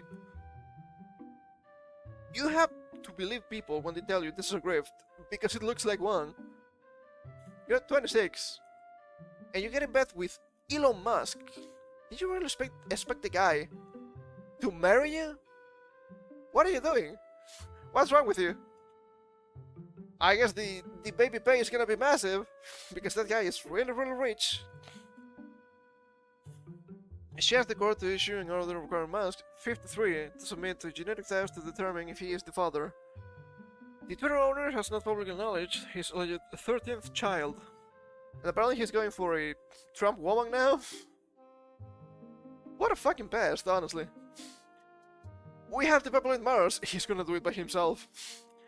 Including the court filing is a photo of Musk holding an infant and flirtatious text the pair allegedly exchanged. Obviously, but, well, the baby has to be blurred. I think it's fine. Fine and fair, okay? Both. Fine. Bit chilling. In a separate case to the petition, Sinclair claims that Musk wasn't present for the child's birth and has only met the baby on 3 occasions. Twice in Manhattan, where she lives, and once in Texas. Musk has also never asked to see the baby, nor asked for photos of him. The custody filing alleges. I'm pretty sure he doesn't give a fuck. He has a big family already, and he keeps making babies with random women. I don't have to tell you this, guys. I don't think this is cool. At all. So disgusting. And sure, I don't think the woman is gonna be needing money or anything, but that baby is not going to have a father, probably, which is actually really bad. Imagine. Can we say that? We should be able to. I think it's the truth. Single mom is taking sole custody of the child, which is her second son.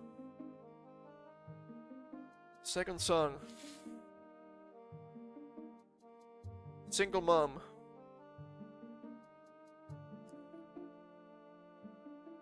St. Clair, 26. Conservative influencer. There's a joke here, somewhere. There's a fucking joke here. Jesus Christ. In one joint text exchange, in the paternity petition, St. Clair shares a photo of herself and her newborn son in a hospital bed. Oh well, replace the recipient's who saved her phone as EM. Elon Musk, obviously. Maybe it's Adrian Dietman. He's perfect. Sinclair responds. I look forward to seeing you and him this weekend. EM responds, adding, falling asleep. How the recovery goes well. Yeah, yeah, we can't even see that fully. Also, aside from money, because, you know, money is usually a big attraction, how is this guy such a fuckboy? How does he get so many women? It's just the money? God. It's just the success, which go hand in hand, I guess. It looks kind of normal, they'd say. In another exchange, EM laments that he gets credible death threats every day. To which Sinclair responds, "It's why the father's spot on his birth certificate is blank right now. EA Sports, obviously." She also reasoned that's why the child bears her last name. I don't know, man. In a separate flirtier text, Ian writes, "I want to knock you up again." After Sinclair sent a picture of herself. What a fucking sex pest, dude! Holy shit! Hey, how you doing, Josh Woods? We're reading a little bit about Elon Musk, I guess? So strange. So strange. Final text exhibit shows Sinclair sending a large block of text to EM, asking to meet in person due to communication struggles. Okay, EM responds, adding, "Well, I do have a legion of kids to make." Musk's lawyer did not immediately return a request for comment. How do you say this? Look, it's not the phrasing itself, but at the same time, it kinda is. It wouldn't be a big deal if he was talking to his wife. He's talking to an influencer. The more I know about this guy, the less I like him. Do not get the chip, okay? Do not get the brain chip. He's going to knock you up now. The proposal saw it coming from St. Clair's rep, and he shoutcasted the attorneys. Musk shares twins Vivian Griffin and then triplets Kai, Saxon, and Damien, with first wife Justine Wilson. Mr. Grimes has 3 children from Musk: boy X, girl Ace the Dark Citral, and boy Technomechanicus. What are these names? What are these names? Why are we allowing this? Someone has to tell this guy no. Neuralink executive Shimon Zilis and Musk share another set of twins, Strider and Azure. Still seems to be the favorite of May Musk, Elon's mama, who posted an endorsement of the Virgin Little family on Twitter in the wake of Ashley St. Clair announcement last week. And they're not going to have it. There's no way. There's a really fucking funny post from Elon himself. July 2024, when he says something along the lines of, "Oh yeah, I agree. Kids should have both parental figures." What are you doing? What are you doing? Why are you not doing that, Elon Musk? Why are you not doing that? Do you say, Adrian Dittman? Yeah, this is just, sure, yellow journalism and whatnot. But this is really disgusting. I feel like this is really disgusting. Not because they're not married, which is not good for the kids, but this is gonna keep happening because, sure, why not allow the richest man to knock a bunch of women? Knock up, not knock down, okay? It's not the kind of... It's martial arts, not martial arts. It's not the same.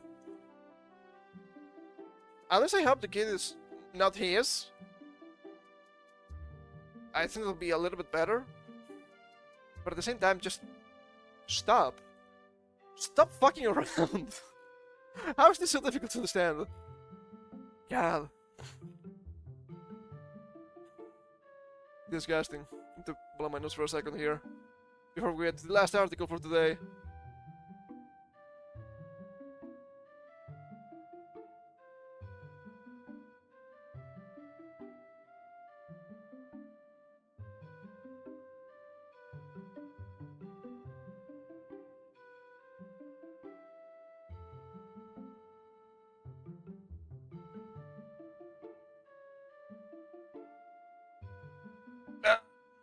So humid, man. It's so humid. It's been raining, so that makes sense. So, to finish for today, I found this a little bit through memes. Sometimes I fear a little bit for young people. It's also from the New York Post, so you know it's gonna be good. He who died after injecting himself with butterfly remains spent 7 agonizing days in the hospital. The Brazilian teen who died after injecting himself with butterfly remains reportedly suffered in agony for a week before his death, which others say may have been caused by an allergic reaction or infection. Guys, at least do normal drugs. Okay, if you wanna get high, there are better ways to do it. Healthier ways to do it, okay? Stop it. Just smoke weed, at least. Have the decency. This looks even worse than Fant, and Fant is not good anyway, so you know. Davy Nunes Moreira, 14, suffered excruciating pain in hospital in Vitoria de Conquista for an entire week after admitting he mixed a dead butterfly with water and injected the concussion into his leg, the Daily Mail reported. Modern day Darwinism. You love to see it, but more than that, you hate to see it. Authorities are investigating whether the teen had been throwing up and limping before going to the hospital, or was participating in a secret social media challenge that caused his death. social media challenge. That has been a thing for a long time. Is there any good social media challenge? Please, I beg of you. It shouldn't be this bad, but it is. Stop, I want to see today's video headlines. This is the guy. You guys remember the... Not the Ice Bucket Challenge. There was another one. Maybe it was a variation of that one. With... Scalding hot water. A kid died from that. There was the... Cinnamon Spoon Challenge or something like that. I'm pretty sure someone died from that one too. Stop it. What are you? Stupid? Don't answer that. We know they are. Because they're kids. Where are the parents? Where are the parents, Elon Musk? God. Pisses me off. As Fernando de Relves, a specialist at the hospital Santa Marcelina, speculated that David V? Not quite sure. I'm gonna say David just in case. May have suffered from an embolism, an infection, or an allergic reaction, the other reported, citing Brazilian media. We don't know how he prepared this mixture or the size of the fragments he managed to inject into the body. Robert said, good point. Good point. There may have been air left inside, which will lead to an embolism. I think he would have died sooner, if that was the case. Also, we have to mention this because it's bugs. And do you know that Europe nowadays allows bugs in food? I think I mentioned this a couple of times before. Did you know that's actually really bad for your health, despite the allegations? The shell from the bugs, and obviously not every single bug has the shell, but the shell from the bugs is made from a material called, how's it been called in English? Something like that. I'm science stuff, okay? My lexicon's a little bit limited with that.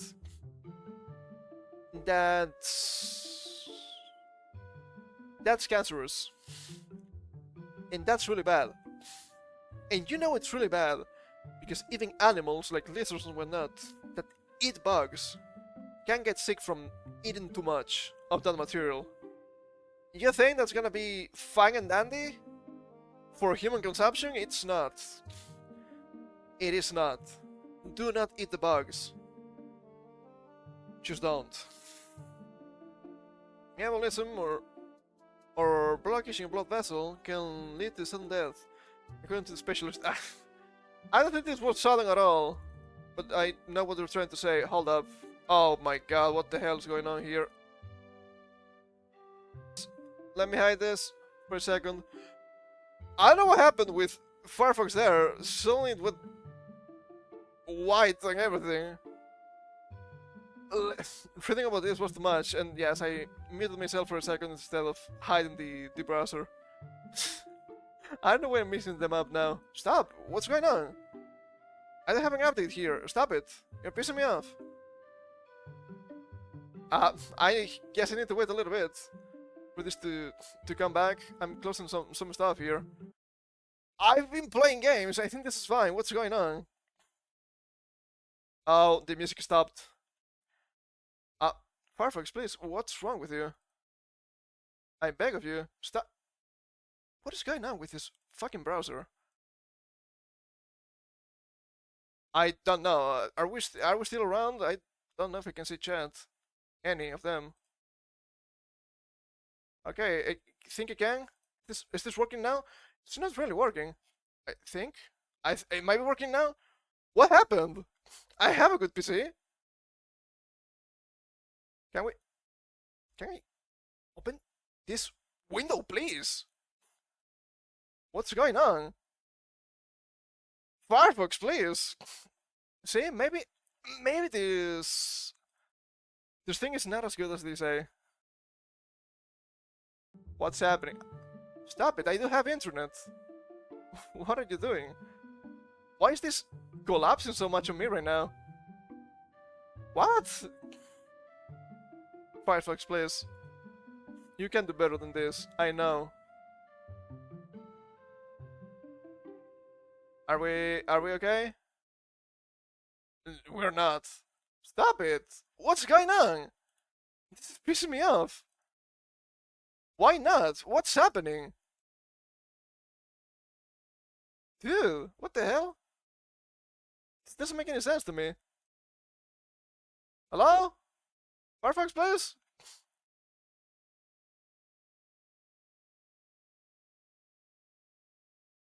Ah, shit, what happened here? Are we still live? Can you fucking load? I beg of you, what's going on here? I don't get it. Let me close some tabs, I guess? I don't know what's going on. This is so strange to me. What's happening? What's even happening with this thing? Hold on, let me bring up the task manager. Let's see what's going on. Excuse you? What are you smoking, Firefox?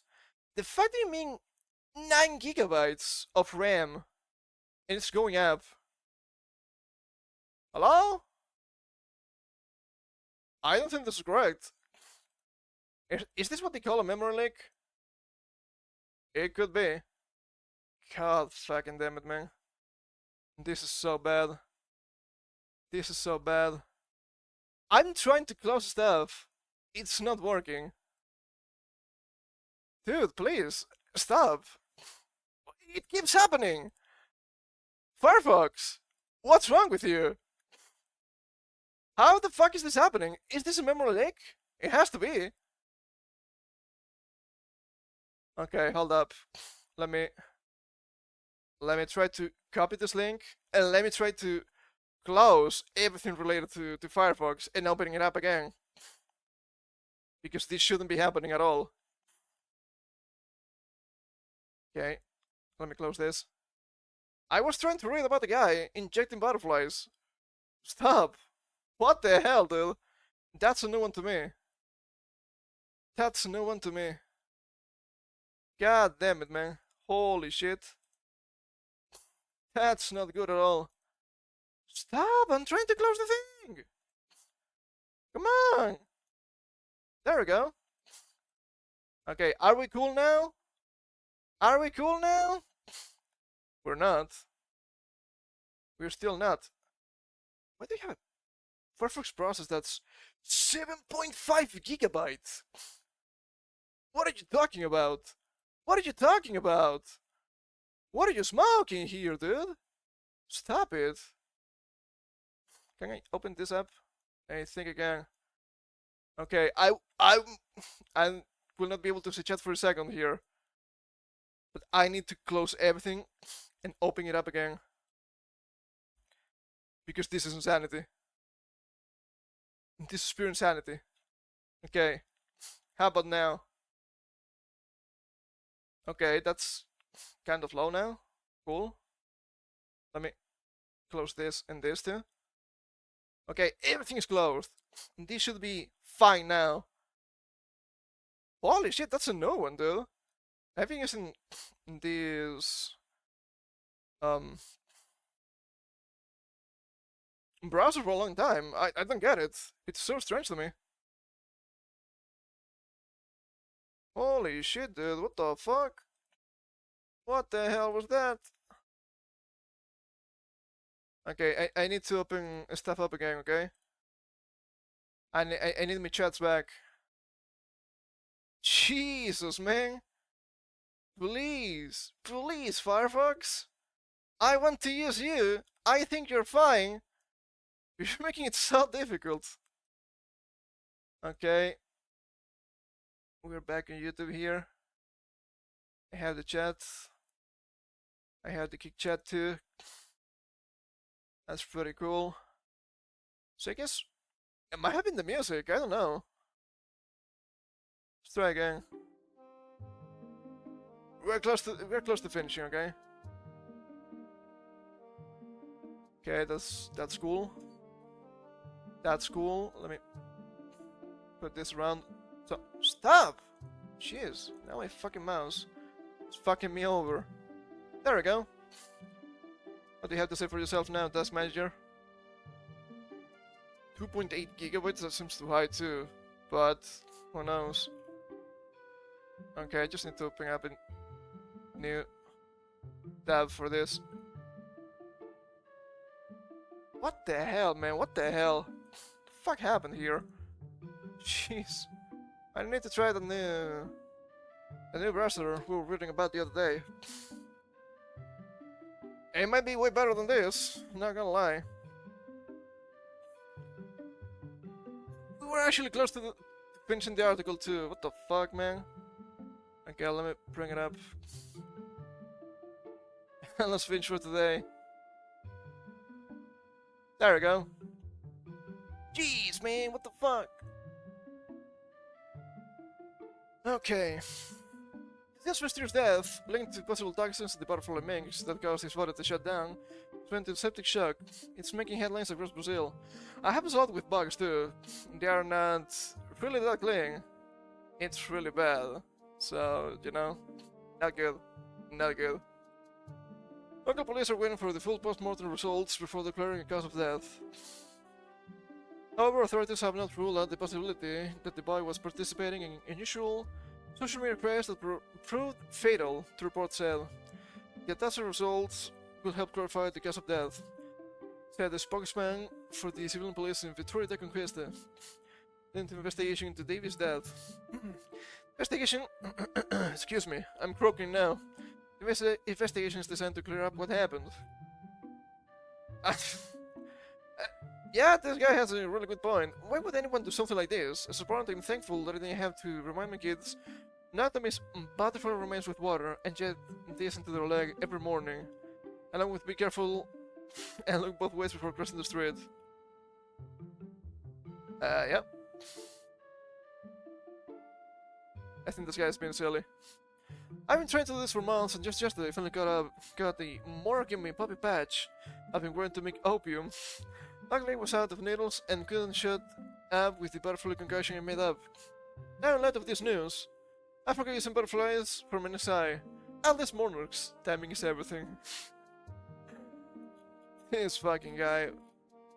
But yeah, what's going on here, man? What's going on? Do you want to get high? Easier ways to do it. Healthier ways to do it. Weed is not going to kill you, probably. Just drink in moderation, as they say. And yeah, this reminds me that this shit happens all the time. People being absolute clowns on the internet and whatnot. Always following strange trends that's really bad for you, sadly. And at some point, someone dies, and that someone usually is a kid. So parents, please, raise your kids properly. It's all I ask. I think that's fair. Also, if you're a father, well, not just a father, a parent in general, right? Wouldn't be in your best interest to properly raise your kids? You would assume, at least. You would assume as much. But oh well. Okay, let me take a look at this. 3 gigabytes of RAM, that seems too much, man. That seems massive. What the hell? Why? I don't get it. Seems like too much. I don't have much open anyway. Fuck, if I have to migrate Firefox, that's gonna be a pain in the ass. Well, maybe I have to do it. Maybe I have to do it. Anyway, that's everything I had for today. And what 2 hours, which is the usual, so I guess it's fine. So, plan for next week. I have stuff a little bit more finalized. Just a tiny bit. For Monday, Ocarina of Time, we're gonna finish the game. We should be finishing the game. We'll have Spirit Temple and dungeon, Ganos Tower, Castle thing, Final Dungeon. So we should have more than enough time in a single stream for that. On Wednesday, I will mention something about a retro kind of day. It's gonna be a bootleg kind of day. I find them really funny, So we're gonna get a bunch of different stuff and try them out. They're gonna be good games, guys. They had to be really good, right? China wouldn't lie to me. And on Thursday, I still don't know exactly what I'm gonna do. I think I'm a little bit more inclined to go for Dragon Ball Advanced Adventure.